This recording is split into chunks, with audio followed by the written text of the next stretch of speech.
இன்னைக்கு சங்கீதத்துல ஆண்டவராகிய கடவுள் எங்க வாழ்றாரு அப்படி என்பதற்கான ஒரு ஆணித்தரமான விளக்கம் நமக்கு தரப்படுது. சங்கீத ஆசிரியர் சொல்றான், ஆண்டவராகிய கடவுள் கோவில்ல வாழ்றாரு அப்படின்னு சொல்லி. கோவில் அப்படி என்பது தெய்வம் வாழுகின்ற ஒரு இடமாகும். தெய்வத்திற்கான ஒரு இடம் அது கோவில் அப்படின்னு சொல்லப்படுது. நல்லா யோசிங்க. தெய்வத்தை ஒரு குறிப்பிட்ட இடத்துல அடக்கிக்க முடியாது, அது நமக்கு தெரிந்தது. ஆனாலும் அதே தெய்வம் நமக்காக தன்னை அடக்கி கொண்டு இருக்கிற இடம் அது கோவில் அப்படின்னு இன்னைக்கு சங்கீத ஆசிரியனே நமக்கு கத்துக் கொடுக்கிறான். அவன் தெளிவா சொல்றான் பாருங்க, ஆண்டவரை நீர் தூய கோவிலில் வாழுகிறீர் அப்படின்னு சொல்லி. அப்படின்னா நம்ம சர்ச்சஸ்ல எல்லாம் கடவுள் வாழ்ந்துகிட்டே இருக்கிறாரு.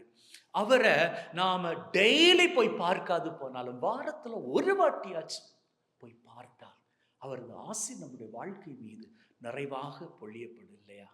இன்னைக்கு நான் இந்த திருப்பலி ரெக்கார்ட் பண்ணிக்கிட்டு இருக்கிற வேளையில ஒரு அம்மா தன்னுடைய குட்டி பொண்ணை கூட்டிக்கிட்டு எங்க சர்ச்சுக்கு வந்தாங்க. அந்த அம்மா என்கிட்ட கேட்டாங்க, என் ஃபாதர், இந்த சர்ச் பார்க்கிறதுக்கு முன்னாடி போல கிடையாது, இப்போ ரொம்ப எல்லாம் மாறி போயிருக்குது. நான் இந்த சர்ச்சுக்குள்ளே என்னுடைய மகளை கூட்டிக்கிட்டு போய் காமிக்கலாமா அப்படின்னு சொல்லி.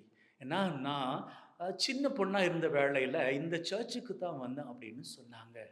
தாராளமா அப்படின்னு சொல்லி அந்த அம்மா பொண்ணு 2 பேரையும் சர்ச்சுக்குள்ள பார்க்கும்படியாக அனுமதி கொடுத்தேன். அவங்க பார்த்துட்டு ரொம்ப சந்தோஷமா போனாங்க. போற வேளையில ஒரு காரியம் சொல்லிட்டு போனாங்க.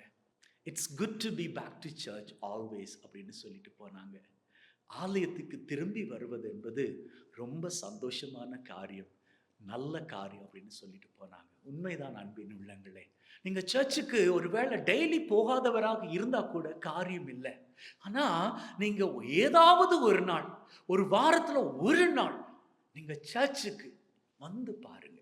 நீங்க சர்ச்சுக்கு வந்து அப்படி உங்களது பாதங்களை உள்ள வைக்கிற வேளையில பாருங்க, ஒரு இனம் புரியாத அமைதி, ஒரு மகிழ்வு, ஒரு நிறைவு உங்களை நுரைத்துக் கொள்ளும். அது வேற யாருமே கிடையாது.